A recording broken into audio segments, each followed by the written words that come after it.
Beneath his stormy surface flowed the warm tide of compassion and kindness. HVL. Going on out here? Green Sally up, a green Sally down. Last done start, gotta tell the ground.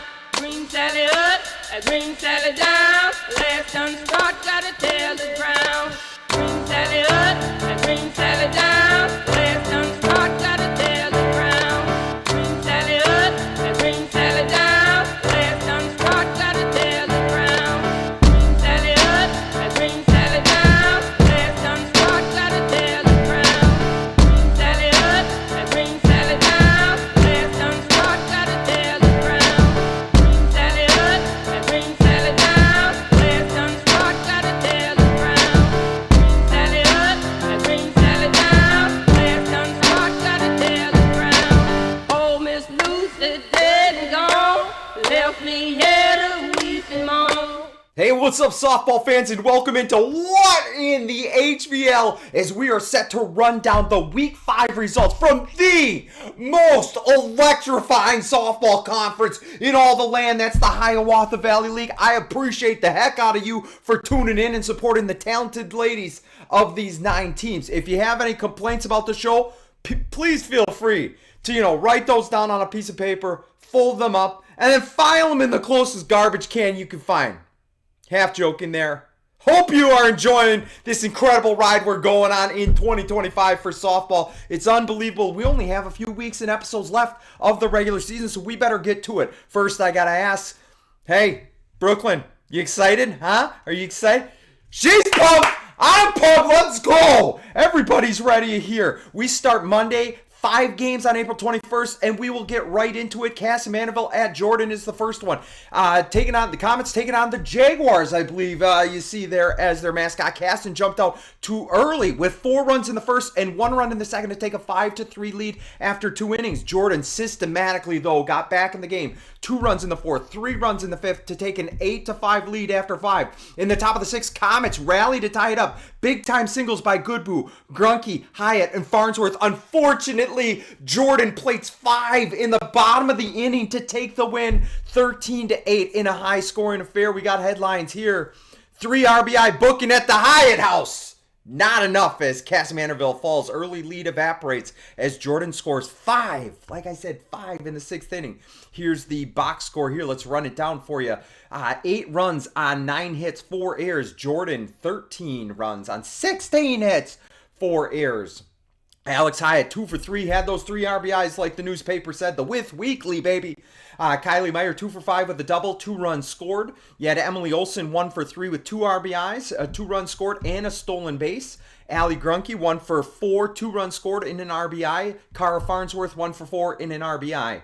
We move to Lake City and Red Wing. Lake City fell down early as the Wingers put up 4 runs in the first inning, but the Tigers, no stranger to scoring as they're putting up over 12 runs a game. Believe you me, that's incredible. Lake City takes advantage of 3 Red Wing errors in the 3rd inning to cut the lead to 2. It was 4-2 after 3 innings of play. Tigers were tied up with 1 run in the 4th, 1 run in the 5th, so now it would be 4-4 going into the 7th and potential final inning. Riley Theron singles to center with 1 out, and then Kylie, man, what planet are you from? Because she is not human. Steps on one to left field, a 2-run home run that puts Lake City up. Has anybody been hotter with the bat this season than Kylie Mann? I don't know about it. Red Wing makes it interesting in the bottom half of the 7th, but Lake City holds on to extend their win streak to 6 now. Lake City, unbelievable. Lake City drags Wingers into deep water to win in the 7th. Tigers overcome 4-run deficit to win 6th game in a row. You see here, 7 runs on 9 hits, 2 errors for Lake City, 6 runs for Red Wing on 10 hits,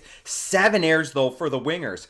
Kylie Mann, 2 for 4, a double, home run, 3 RBIs, a run scored. Riley Theron, 2 for 4, 2 runs. Abby Evans, 2 for 4 with an RBI. Benedict, Skifton, and Rumley, 1 hit each, and then Tatum Shaky got the win on the mound. 5 innings pitched, 6 hits, 2 earned runs, and 6 strikeouts. That would move us to Pine Island. Busy on Monday, busy. Doubleheader against Lourdes and Zembroda-Mazeppa. We'll start here. Panthers versus the Eagles. It was 2-1 Lourdes going into the bottom of the third. And this is where things broke loose for Pine Island. Hits by Passau, which Passau, Tegan Barnett, and Ruby Severson then combined with a few walks and a couple errors. That led to 5 runs in the inning and a 6-2 lead for Pine Island. Pine Island would score 1 run in each of the next 3 innings and take this one. The Panthers win it. 9-4 was the final score. Headlines. Tegan is the reason for the season. Softball season, that is. Barnett's hot bat leads Pine Island to 5-run win. Box score, 4 runs on 10 hits, 3 errors for Lourdes. Pine Island, 9 runs on 9 hits, 1 error. Tegan Barnett, I said her bat was hot. This is an unbelievable game for her. 3 for 4, 2 RBIs, 2 runs scored. Kaylee Passau, I've been saying her name wrong all along, and I apologize to the family. I believe I'm saying it right now, Passau. Sorry about that.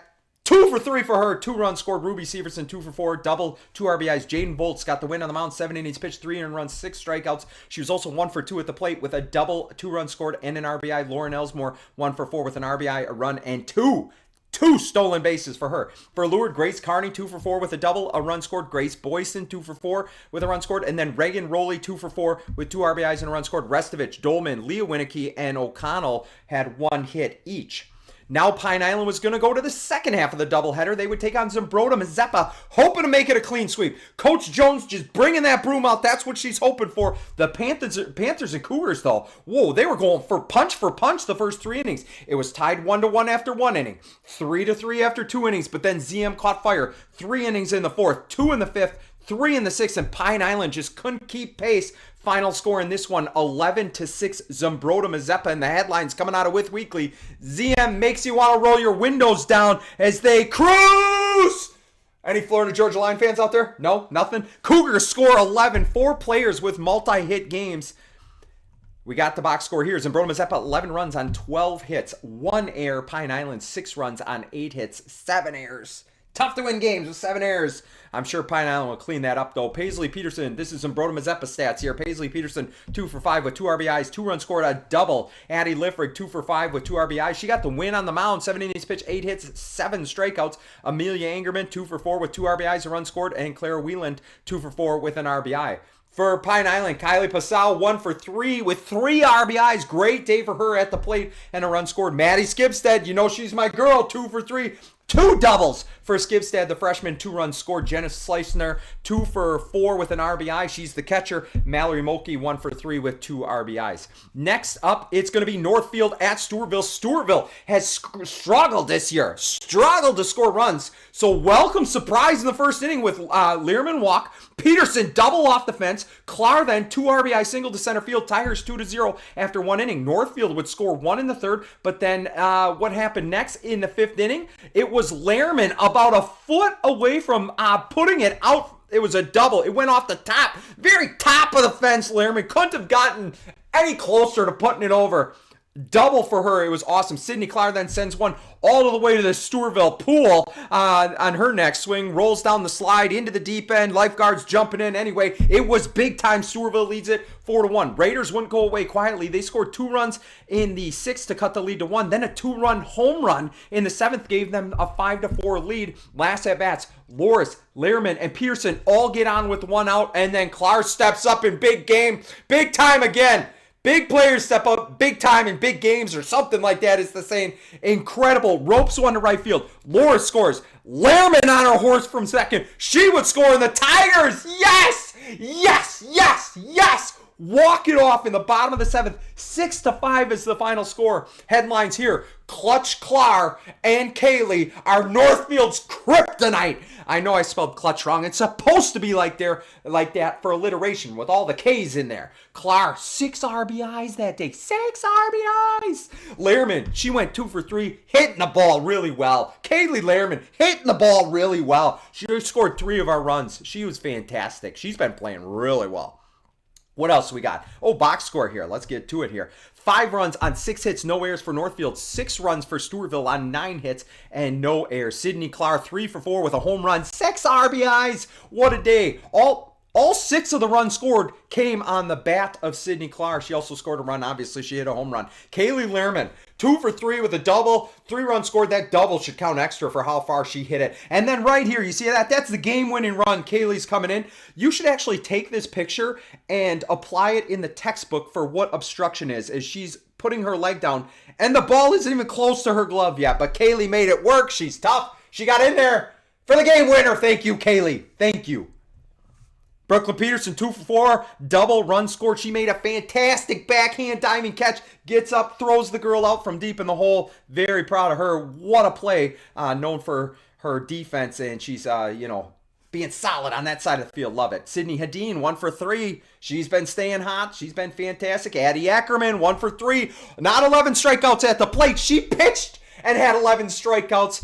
Always double digits, it seems, for softball silent assassin. Love watching her on the mound. She's just so calm and collected. I wish I could be like that. That's how I am when I do this show. Very calm and collected like Addie Ackerman. Maybe not. Maybe not. We head to Tuesday, April 22nd. 4 games to run down here. Pine Island's 3rd game in 24 hours. And it's another tough test because they have to go against the Byron Bears, who came out hotter than a hair straightener. And believe you me, I've touched a few of those living with 3 girls in my house. They are hot. Keep your hands off that. And a really hot stick that they use to curl their hair. But either way, Byron came out that hot. 4 straight hits in the bottom of the first. Doubles by Barron's Firstead. Singles by Steele and Behringer. A sac fly by Porter. And all of a sudden, it was 4-0. Just like that, Max Steele dominating on the mound. Tally Barron's grand slam in the 3rd was all Byron needed to end this one in 5 innings. Final score 11-0. Headlines in this game: Denny's NIL deal in place after Barron's serves up the grand slam. 4-run home run. Hold the pancakes, eggs, and bacon for Tally right there. What a game for the junior lefty. Box score: Pine Island, no runs on 2 hits, 2 errors. Byron, 11 runs on 11 hits and 1 error. Tally Barron's 2 for 3 with a grand slam, a double, 4 RBIs, 2 runs scored. Caden's Firstead, all day K, just hitting all day. 3 for 3, a double, 3 runs scored, 2 RBIs. Ella Brennan, 2 for 3 with a double, RBI, run scored. Macy Behringer, she's been playing really well this season. 2 for 3, RBI, run scored. Just keep bringing that into the summer, Macy. Keep bringing it into the summer with our stick squad. We need you. BSE, baby. And then Max Steele got the win on the mound. 5 innings pitched, 2 hits, no runs, 8 strikeouts. Also 1 for 3 at the plate with a run scored. You gotta love Max Steele. Great name, great girl. Always great to see her do well. Speaking of doing well, how about the milestones in Byron for both of these pitchers? When you talk about dynamic duos, Byron's got a good one there. Tally Barron's hit 200 career strikeouts. Max Steele with 100. So congratulations to these fine hurlers there in Bear Country. For Pine Island, Jenna Slicner, 1 for 3. Mallory Mulkey, 1 for 2. That accounted for Pine Island's 2 hits. Now we move on to electric game, huh? Huge matchup. Huge matchup in the HVL. Both of these teams undefeated in conference. Somebody's O has got to go. It was Lake City against Cannon Falls. The Bombers led early. 1 run in the first, 1 in the fourth, a 6 spot in the 5th to go up 8-0 after 5. Well, we all know Lake City can score runs, and they did just that. It wasn't a letdown. It wasn't a letdown by Cannon Falls. There were just a couple duck farts falling in there, falling in the open space. A couple duck farts is what we call them, me and my buddy Adam. We call them duck farts as they're dropping in. Either way, Lake City, 4 runs in the 6th, 2 in the 7th. Their late inning comeback, though, falls just short as Cannon Falls holds on for dear life. They were just clinging to the lead, and they got the job done. 8-6, Cannon Falls was the final score. Headline in this one: like a B-52 Pagel carries Bombers. Cannon Falls survives late surge by Lake City. Allie Pagel. That's what you need from big players. You need them to step up. She did just that. Lake City, 6 runs on 9 hits, 2 errors. Cannon Falls, 8 runs on 9 hits, 3 errors. Box score here: Allie Pagel, 6 2/3 innings pitched. She got the win on the mound, 6 strikeouts. She was also 2 for 3 at the plate with 2 doubles and 2 RBIs. Emma Templin, the freshman shortstop, 2 for 3 with 2 RBIs, 2 runs scored. Josie Shoquist, 2 for 4 with 2 runs scored. And then Ritz, Rustad, and Gomes, 1 hit each.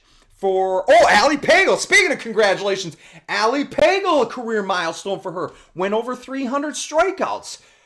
She can spin the ball, let me tell you. I'll talk about her game against Stewartville in a little bit, but that girl can spin the ball, especially when the camera's right behind. You appreciate how much movement is on her when she's flicking the wrist. It's unbelievable. Allie Pago, congratulations to her. Plenty more to come. I'd imagine 400 is on the horizon. Lake City, Riley Theron, 2 for 3, a double, 2 RBIs and run scored. Adelaide Benedict, 2 for 4 with an RBI. Lana Schmitz, 1 for 3 with a double. Lothar, Mann, Rumley, and Reckman had 1 hit each.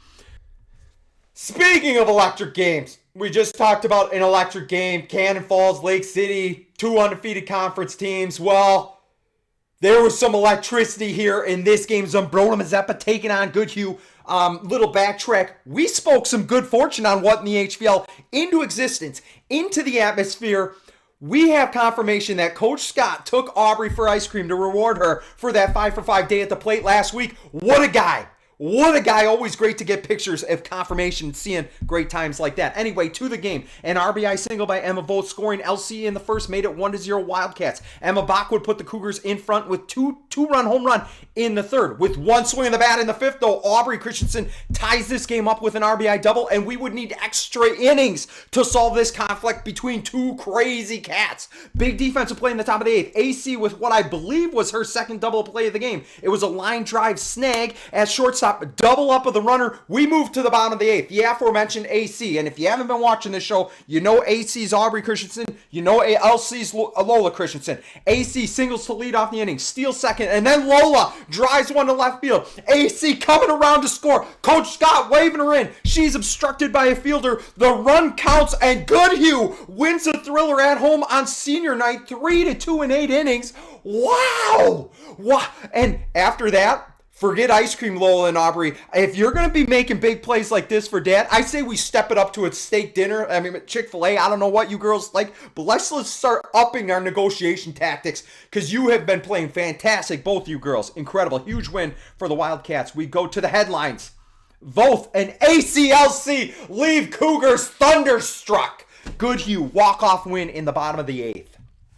Zumbrota-Mazeppa, 2 runs on 9 hits, 1 error. Goodhue, 3 runs on 5 hits, 2 errors for the stats. Emma Voth, great on the mound. 8 innings pitched, 1 earned run, 7 strikeouts, also 1 for 3 at the plate with an RBI. Aubrey Christensen, 2 for 4 with a double. The game-winning game-winning run. She also had an RBI. That double was an RBI double. Lola Christensen, 1 for 3 with the game-winning RBI. And a run scored. Jenna Nelson was 1 for 3. Zumbrota-Mazeppa, Amelia Angerman, 2 for 4. Emma Bach, 1 for 3 with a home run. That accounted for the 2 runs for the Cougars. Isabella Johnson, 2 for 3 with a double. Peterson, both Paisley and Braley, Wieland, and Roble each had 1 hit.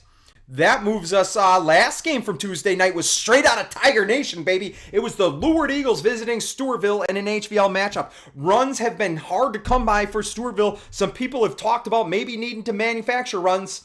Well, then the 2 Sydneys step up in the bottom of the second. Clara and Nadine, both with solo shots over the left field fence, and then all of a sudden it's 2-0 Tigers. We move on to the bottom of the 3rd, and Clara sends one all the way to Casey's General Store on the corner. An absolute nuke, no doubter off the bat. Another solo shot. 4 more runs come across, including a 2 RBI single by Addie Eckerman and a sac fly by Cora Johnson in her first varsity start. More than enough runs for Clara on the mound. Give credit to Lourdes, though. They put a lot of softballs in play against the Tigers. 5 hits on the days for the Eagles, but Clara hanging the most important stat on the scoreboard. A bunch of donuts, baby. Stewartville wins this one 8-0. Headlines for this game: NASA hires Sydney Clark after sending 2 into orbit. Huh? Space station prepares for extra garbage burgers. Nom, nom, nom, nom, nom, nom, nom.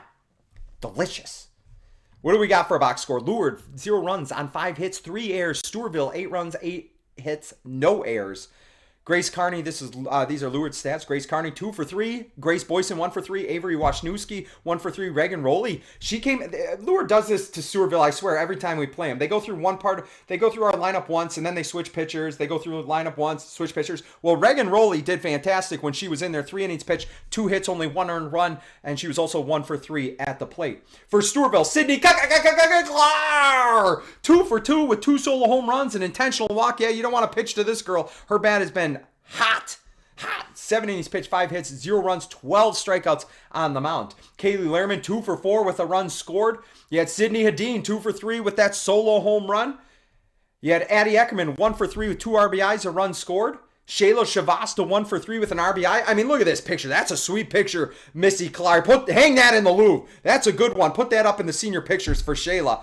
Maybe they'll invite us to her graduation party. I hope there's something good to eat. Always something good to eat at graduation parties. But our senior second baseman, 1 for 3, RBI for Shavasta. And then Brooklyn Peterson, Cora Johnson, and RBI each. Great defensive plays here by Brooklyn. I think she would be the first to admit a little bit more struggle at the plate, but luckily she came through for us at shortstop. Control what you can control. Do the best you can. Not always going to have great days, but an RBI each for these two freshmen. Great to see them playing together. Thursday was supposed to be a slate of 4 games, but that weather radar had different plans. 3 of the 4 games were postponed, and I wasn't too mad, to be honest with you, because I was able to catch one of my favorite sporting events of the entire year, the NFL Draft. Love watching the NFL Draft. Love it. Love it. Anyway, but in the softball world, which is why you tune into this show, the only team from the HVL to truck on was old Pine Island playing in Chatfield. You know how some games, I just said it, I think the last game, runs are going to be a premium. That's what they say. Hey, runs are going to be a premium. Pine Island, Chatfield? No, they were not. No, a lot of runs. Not in this game. Superstar pitcher for Chatfield, Riley Urban, who just had her post-bulletin story hit the news waves, did not play in this game for whatever reason. The result? Well, the runs were instinctively flocking to the scoreboard like the salmon of Capistrano. Chatfield up 5-0 after 2 innings. Then our HVL team came back with a vengeance, baby. Coach Jones said, hey, we ain't going out like that. We're an HVL team. We're coming out and we're fighting till the end. Panthers scored 3 runs in each of the 3rd, 4th, and 5th innings to only trail 10-9 after 5 innings, but they weren't trailing for long. Pine Island scores 4 in the top of the 6th. They now have a 13-10 lead going into the bottom of the 7th. Last chance for the Gophers, and they string together the final 2 runs with 2 outs too. They string it together. No, our Pine Island friends dropped this one 14-13 in a heartbreaking loss. No. 9 of the 14 runs for Chatfield were unearned. What fight, though, by the Panthers. Tip your hat to Coach Jones and her squad for continuing to go after the Gophers. Speaking of which, what are the headlines? Caddyshack in Pine Island. Panthers give Gophers all they can handle. It's probably only a reference most of the adults will get. You guys should watch that movie. It's a good one. Pine Island scores 13, but lose that heartbreaker by 1. We got a box score here. Pine Island, 13 runs, 13 hits, 4 errors. Chatfield, 14 runs, 15 hits, and 5 errors. Kylie Pascal, 4 for 5? Are you kidding me, Kylie? 4 for 5? 3 runs scored, RBI. Jadah Sleisner, 3 for 3 with a double, 4 RBIs. Tegan Barnett, 2 for 5 with 2 runs scored. Ruby Severson, 2 for 5 with a double, 2 runs scored, and RBI. Jaden Volts, 1 for 4 with a double and 3 RBIs. My girl, Maddie Skipstead, 1 for 4 with a run scored and an RBI. That's a great day for that 6-pack right there. Unbelievable. Now we move on to the busiest day of maybe in the history of softball. I don't know if that's true or not. Friday, April 25th, Byron and Winona canceled their game against each other for whatever reason, but we move on. It was Goodhue taking on the Triton Cobras, and someone better send Coach Scott some Dairy Queen gift cards after this one, or he is going to go broke. The Cats went wild in this game. 5 runs in the first, 3 runs in the second, then a dozen runs in the 4th inning, highlighted by this at-bat right here. No, so now we should tell you, a few innings before, AC put one off the top of the fence, not to be outdone. Lola Christensen up to bat, smokes it, and if that's not Shaquille O'Neal in center, that baby's out of here. Not just speedsters, these girls pack some power. Elsie goes yard. Goodhue drops a 20 spot on Triton with 16 hits. Final score, 20-4. Are you kidding me, Coach Scott? What did you do? Put the bats in the oven before you left? Wow, local Dairy Queen runs out of ice cream after Goodhue scores 20. Coach Scott needs second job after 4 Wildcats have 3 hit games. You see them enjoying the ice cream right here. Box score for you. Goodhue 20 runs on 16 hits, 1 error. Triton 4 runs on 5 hits, 3 errors. LC 3 for 4 with a home run, 4 RBIs, 3 runs scored. AC 3 for 4 with 2 doubles, 4 runs scored, 2 RBIs. Jenna Nelson 3 for 3 with 2 doubles, 3 runs. An RBI. Emma Vogt 3 for 4 with a double, 2 RBIs, a run scored. Kylie Mandelkow 2 for 4 with 4 RBIs and 2 runs scored. Got some pictures here. Addie Pash, and then I believe, if I'm not mistaken, Maddie Wachholtz, I believe I pronounce it. First varsity hit, big time. Look at Tom getting it right as the ball's on the bat. I mean, I don't know what Goodhue's paying you, Tom, but I mean, let's negotiate that upward a little bit more. if you're going to get action shots like that. Great win there by Goodhue. Next up, Cass-Manitouville playing in the Dome, it looked like, in Austin, taking on the Packers. Austin methodically built a 10-2 lead going into the 6th inning, but then the Comets strung together a bunch of hits. Single by Sandstrom, double by Meyer, singles by Olsen, Hyatt, and Mann. A couple fielders' choice plays, single by Farnsworth. Add those all together, and KM played 7 runs in the top of the 6th to make it 10-9 Austin. But the Packers held on to this one. What a comeback for the Comets, though.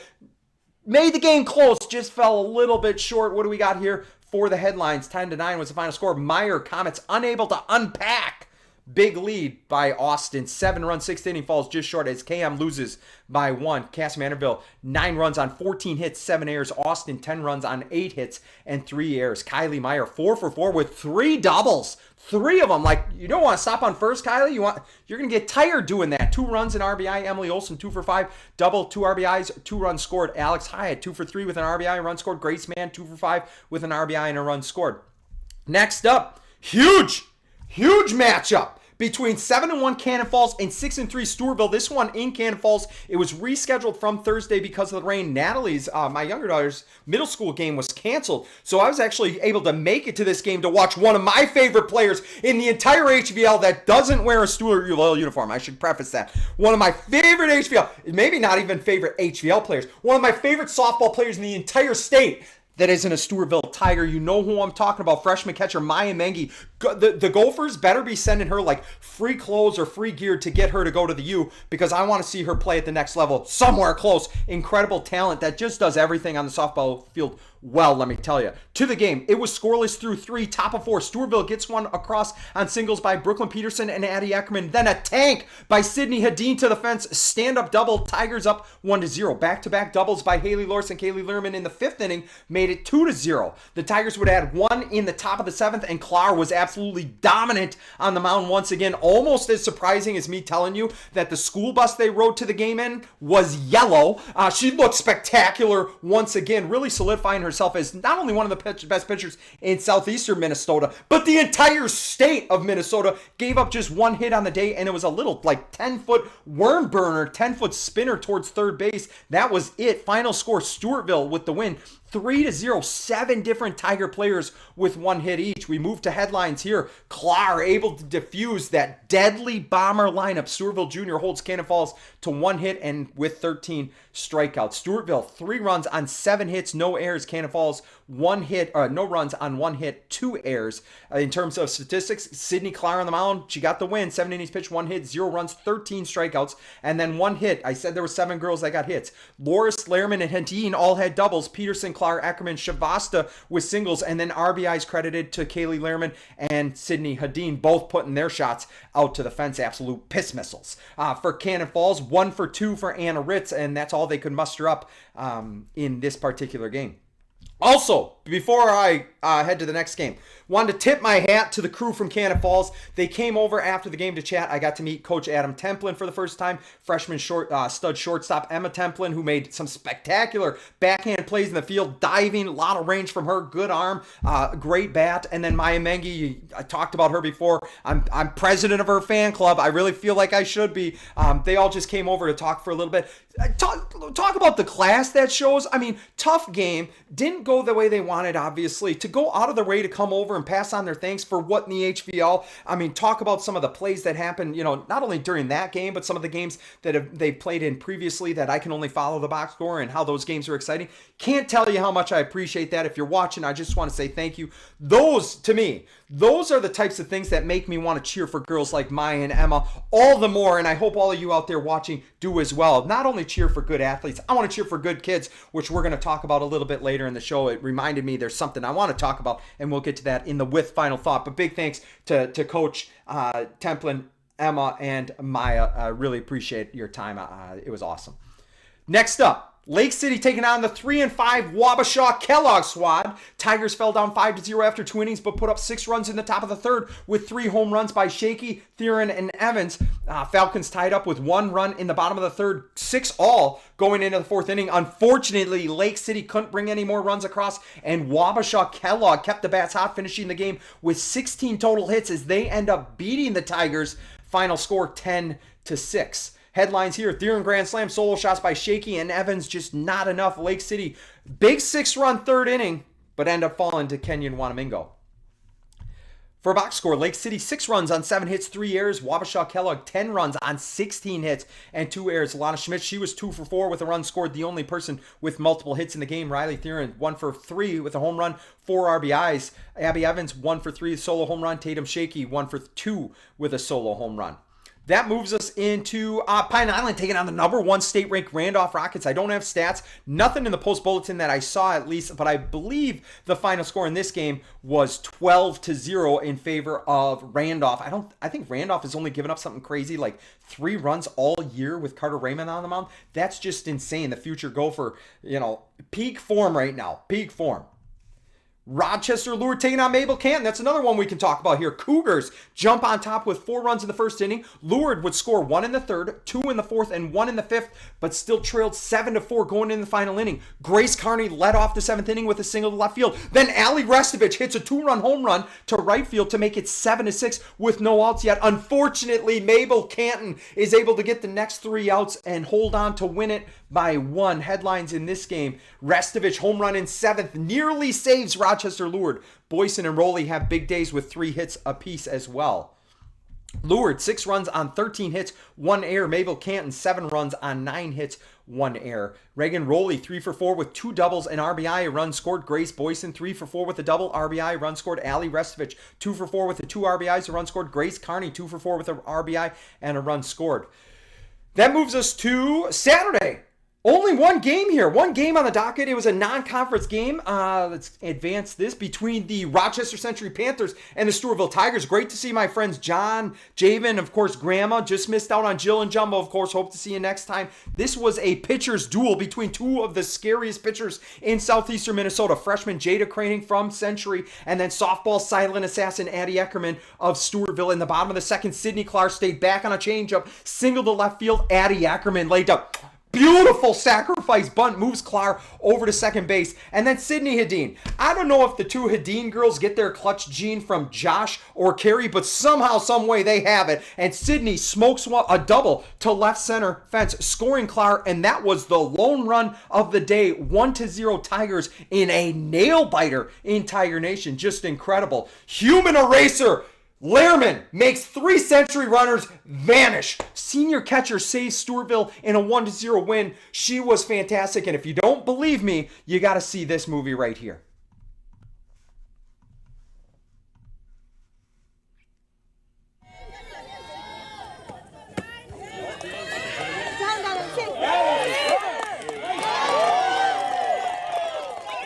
Another one.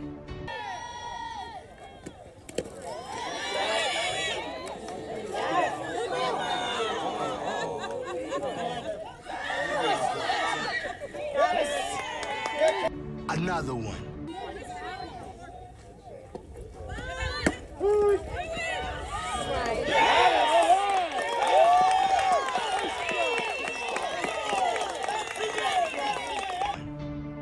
And another one.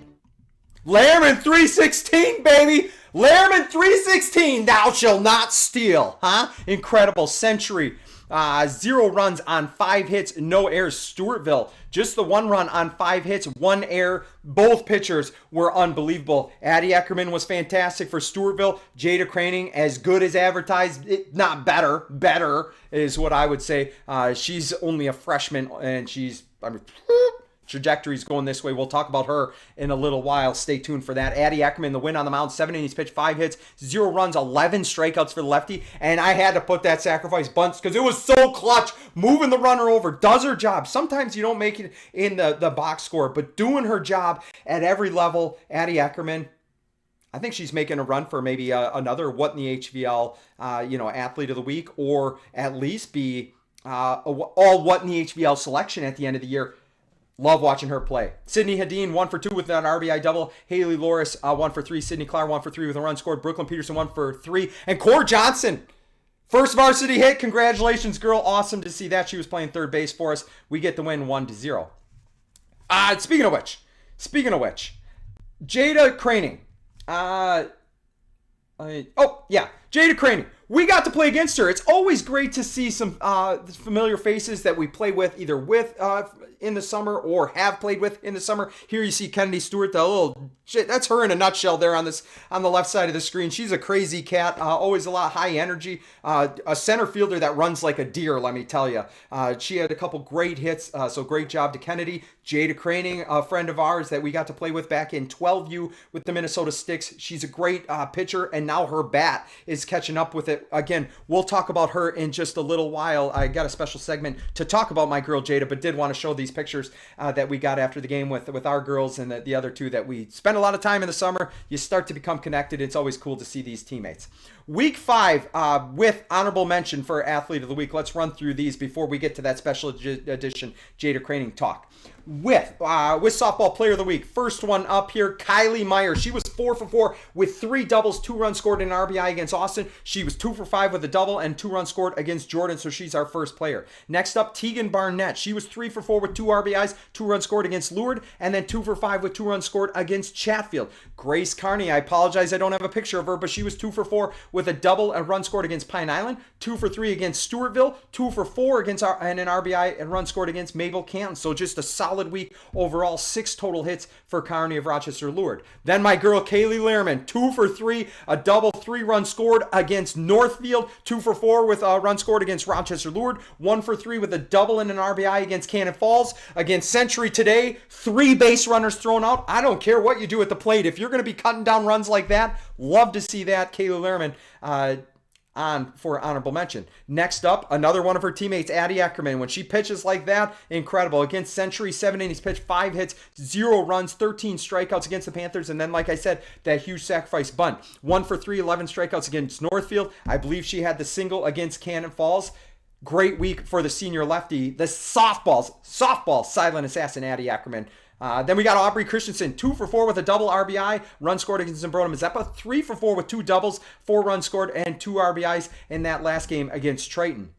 Tally Barons. Unfortunately for some of these Byron kids, they just didn't have enough games to put the stats together. But the game they did play, they were unbelievable. 2 for 3 with a grand slam, double, 4 RBIs, and 2 runs scored against Pine Island. That was the junior Tally Barons. Next up, Allie Pagel from Cannon Falls. With how she played against Lake City in that clutch matchup, I think you got to put her out there. 6 2/3 innings pitched, got the win on the mound with 6 strikeouts. She was also 2 for 3 at the plate with 2 doubles and 2 RBIs against the Tigers. My girl Cadence Firstad from Byron, 3 for 3 with a double, 3 runs scored, 2 RBIs against Pine Island. Like I said, if they had more games, it would be easier to just accumulate those stats. But just 1 game for Byron last week. They can't buy a game. Emma Voth and Lola Christensen are my last 2, I believe, aren't they? Yes, they are. Lola Christensen, 1 for 3, game-winning RBI run scored in the game earlier this week. 3 for 4, home run, 4 RBIs, and 3 runs scored against Triton. And then Emma Voth, she got the win on the mound, 8 innings pitched, 1 earned run, 7 Ks earlier in the week. 1 for 3 RBI against Zimbrona-Mazeppa. That Cougar game was fantastic. So Lola Christensen got the game-winning walk-off. Emma Voth was fantastic on the mound. And then against Triton, Emma Voth 3 for 4 with a double, 2 RBIs, and a run scored. I apologize. I'm all over the place with those last 2 girls, but the stats on my note sheet are all mixed up. Just kind of throwing this together last minute. Your player of the week, though, I think there's no doubt about it. She said, Adam.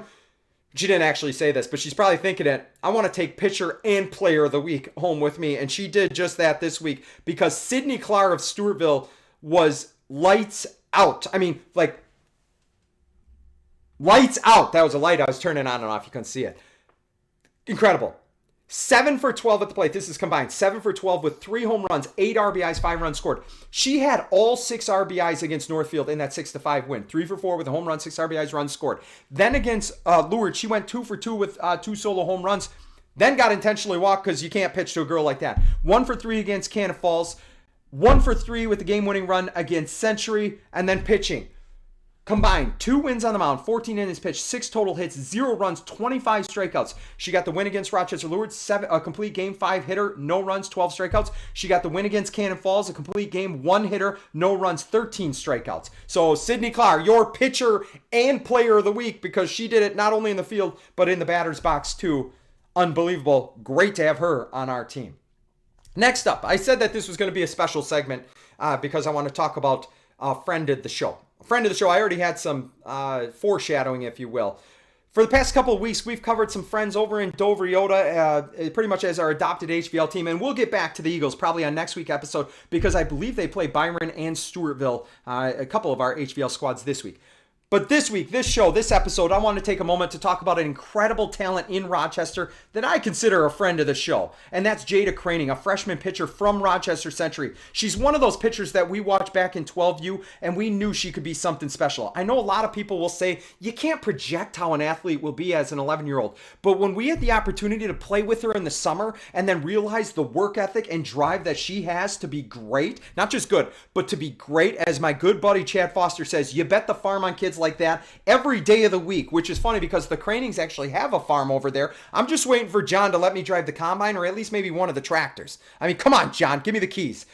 Jadah is as scary of a pitcher as they come, and she still has 3 more years left in high school. I truly believe the sky's the limit for her. She's tall, she's strong, and she has the work ethic that most teenagers just don't possess. The stats here prove just that. Let me run them down for you. Against Owatonna, a complete game 3 hitter, no earned runs, 13 strikeouts, also 2 for 3 at the plate, 2 RBIs and a run scored. Against Austin, a complete game 7 innings pitched, 3 hits, no earned runs, 11 strikeouts, 1 for 2 at the plate with an RBI. If that's not impressive enough, against Winona, a top tier team in the state, 7 innings pitched, 4 hits, 2 earned runs, 6 strikeouts, but then she went 3 for 3 at the plate with a double and a run scored. Against Albert Lee, a complete game 3 hitter, no earned runs, 15 strikeouts against the Tigers. She was 2 for 4 with a home run and 2 RBIs. Against Sauk Rapids, 7 innings pitched, 2 hits, no run scored, 13 strikeouts, and then 2 for 3 with a triple and a run scored at the plate. And then today, she was lights out again. I think it was one earned run with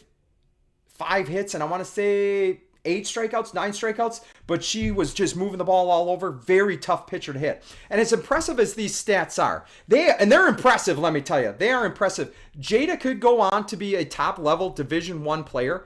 She could. She could be a top-level D1 pitcher somewhere someday if she chooses that path. But even after all the accolades, the awards, she is definitely going to pile up in her high school career. And I will think back, even though she'll pile those up, I'm going to think back to this one story about Jadah Kroening that will always stick with me, and I want to share it with you today. I'm going to go back and give this story a little bit of background.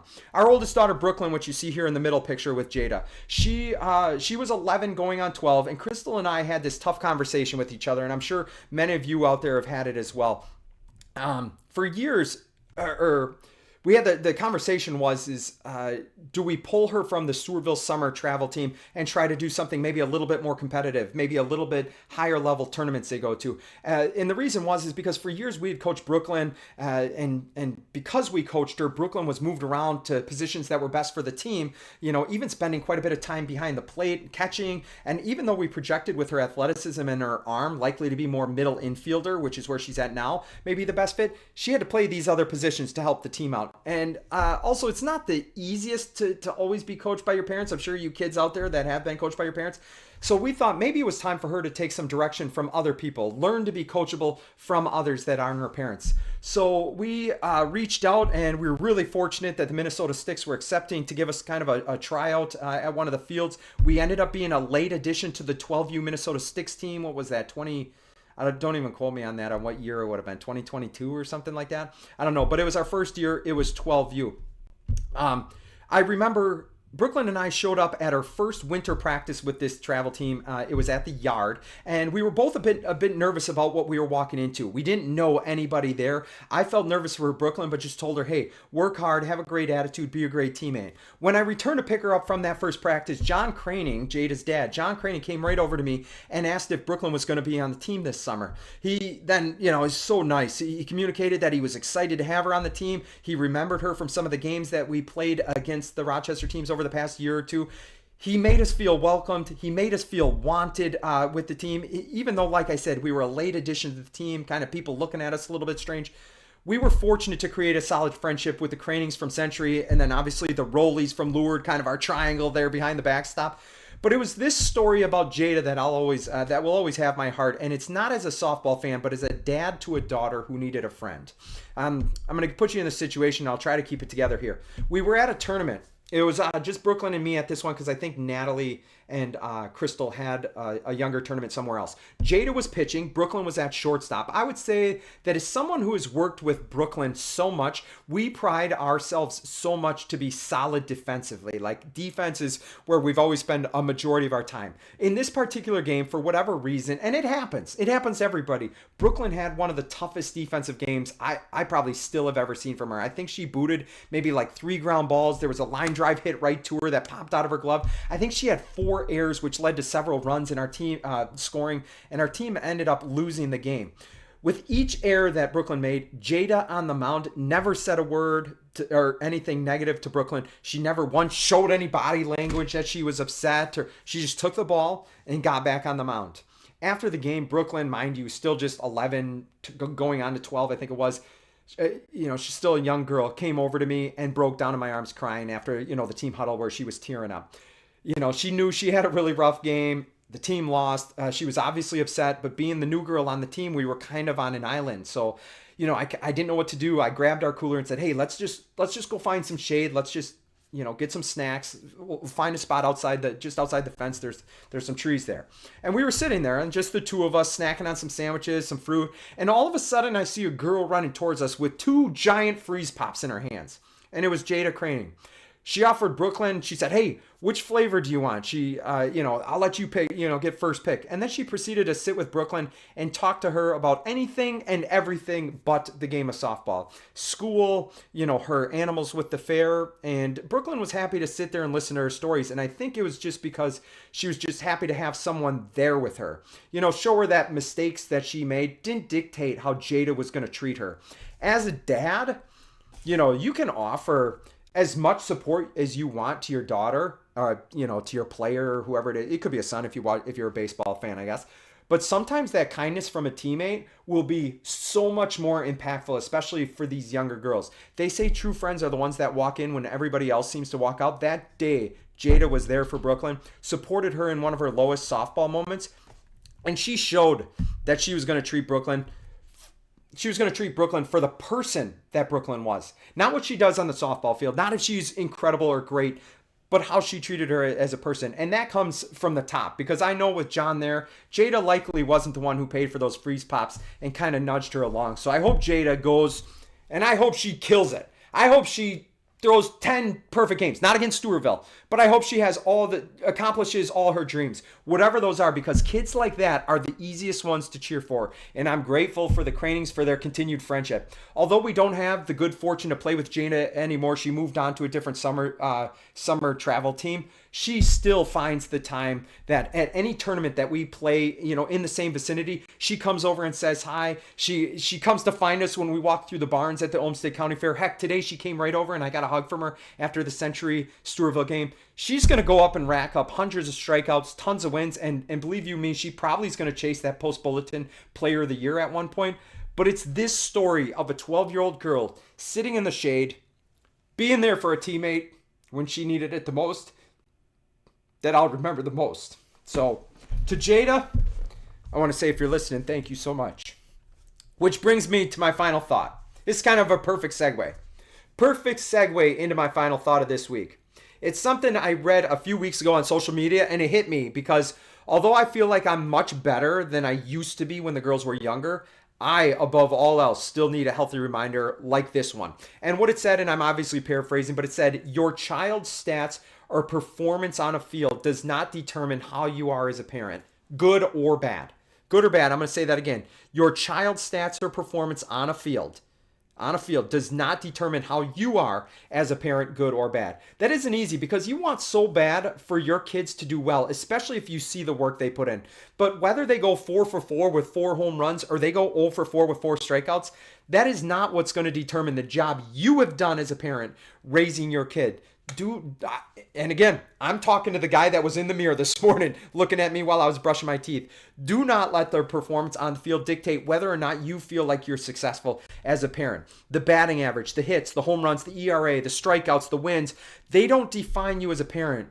What you should be judged on, though, how coachable is your kid? How good of a teammate to others are they? What kind of attitude do they have? What kind of effort do they give on the field?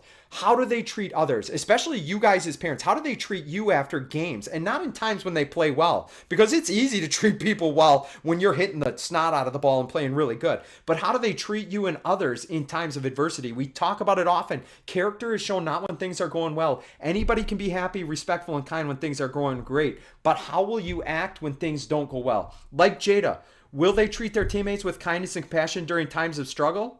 Or will they only be good to the teammates when, that teammate plays well or is seen as benefiting oneself? Oh, yeah, now they play well, they're going to benefit me. I'll be nice to them just in this volleyball season, or I'll just be nice to them in softball season because they're a benefit to me. Is that what it's going to be? Let that be your guy, because those things are controllable. We talk all the time about TNT. Takes no talent, right? The hustle, the attitude, the effort, being a great teammate, all those things are controllable. And you can't always have great games statistically, but how do you control what you can control? Like I said, your attitude, your effort, your coachability, being a great teammate. It's those girls that have those qualities that I personally find the easiest players to cheer for. I told you the story of Jadah Kroening from Century. Max Steele from Byron is probably one of the most incredible human beings you'll ever find. My girl Caden's first dad and her family, who have been so great to our family. They spoil the heck out of our two girls, really. Probably worse than me. They're fantastic. My interactions with Maya Mengi, Noah, Danielle, awesome to talk to from Cannon Falls. How about Emma and Coach Templin coming over to me? Again, in times of adversity, they had just lost a heartbreaker of a game, still had the time to come over and be nice to me and say things. Like, those are the things I'm talking about. How about Scott and the Christensen girls from Goodhue? Obviously, the Hansons and Fosters from over in Dover Yoda. I could go on and on. So many great players that come from great families. Again, like I talked about last week, I don't judge these girls based on what school they go to or what stats they pile up.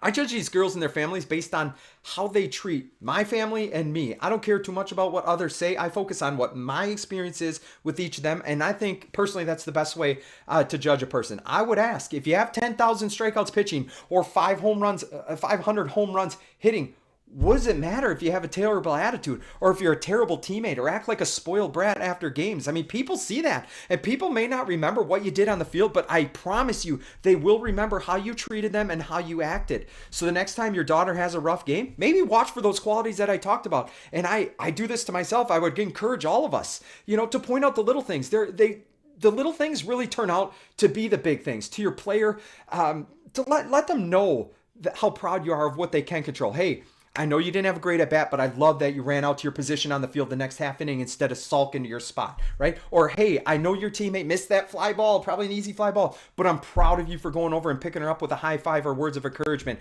And last, something that I'm super proud of this year, and make sure to relay it to my two girls, because it's the same thing I've tried to build not only this show, but all my other Stewartville sports shows on, and that's, I'm proud of you for how happy you are for other people's success. Let those things determine your success as a parent. I always tell the girls that if we ever go back to my hometown and you met people I played sports with, I wouldn't want those individuals to tell you that I was a great catcher or a great hitter or a great shooter on the basketball court or caught everything on the football field as a wide receiver. One, maybe because I don't want them to lie to my kids, but mainly because I want them to tell the girls that they loved playing with me, that they loved having me as a teammate. To me, that's the greatest compliment I could ever ask for, and that's the goal I have for my two girls as well. No box score in the entire world will ever tell me who my favorite players are to cheer for, and it will never tell me how proud I am of my two daughters. And that's all I have to say about that. Hopefully you guys can relate to that. One of my favorite slides of the show, we'll end this on a high note, kind of because I got a little bit emotional there talking about Jade and her impact on Brooklyn and our family. One of my favorite slides of the show, question of the week for Kaylee. Kaylee Lerman out of Tiger Nation. Hey, Kaylee, who wears the best smelling deodorant on the team? What? Who wears? Hey, y'all! It's got to be Sydney Clar, huh? She's pointing right at her. Incredible. That's, I think that's all I got for you. Yeah, that's all I got for you here. I appreciate you tuning in and always being willing to listen to me ramble on, because you know I do it. I hope you enjoyed our recap of Week 5 of the softball season. We will be back next week for another busy stretch. I believe only 3 episodes remain until the end of the HVL conference season. As always, thanks to all those people out there that send pictures, send videos. Incredible. Just a note to say, maybe a note to say thanks, or hey, this isn't the worst show on YouTube. There's a lot of them out there. It's not the worst one, so anybody that tells me that, I do appreciate that. But I think that'll do it here. Episode number 7 in season number 2, 17 overall is in the books. Remember, whenever something incredible happens on the softball field, and when you watch our 9 HVL teams, it happens quite often, let me tell you. Don't be scared. Don't be afraid for 1 second to yell out, "What in the HVL just happened?" Hope to catch you all out at the field pretty soon. Take care, everybody.